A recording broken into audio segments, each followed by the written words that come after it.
Mitigasi risiko. Pengertian mitigasi risiko adalah suatu pendekatan atau serangkaian tindakan untuk mengidentifikasi, menilai, mengurangi, atau mengelola potensi risiko. Tujuannya untuk membantu perusahaan dalam mengatasi atau meminimalkan dampak yang mungkin timbul akibat risiko tersebut. Di era yang sangat dinamis dan penuh ketidakpastian ini, dibutuhkan sistem mitigasi risiko yang konkret dan matang bagi perusahaan untuk menghadapi berbagai tantangan yang datang.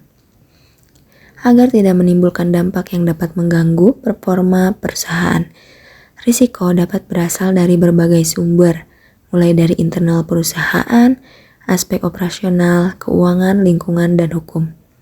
Memiliki mitigasi risiko yang handal merupakan modal bagi perusahaan untuk tetap bisa bersaing di tengah perkembangan pasar yang semakin ketat, terutama mendorong perusahaan lebih adaptif dan responsif dengan perubahan. Tujuan mitigasi risiko: 1. Meningkatkan keamanan, 2. Meningkatkan kualitas, 3. Meningkatkan efisiensi, 4. Meningkatkan ketahanan bisnis, 5. Meningkatkan kepatuhan. Jenis-jenis mitigasi risiko: yang ke-1, risiko menghindari, yang kedua, risiko mengalihkan, yang ketiga, risiko mengurangi, yang keempat, risiko menerima, dan yang kelima, risiko berbagi.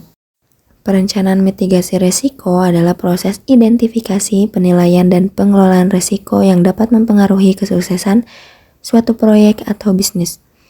Proses ini memungkinkan organisasi untuk mengidentifikasi risiko potensial, mengembangkan strategi yang sesuai, dan menyiapkan rencana cadangan jika risiko terjadi.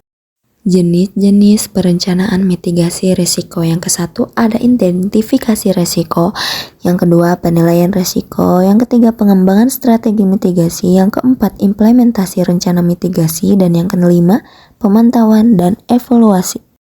Terima kasih.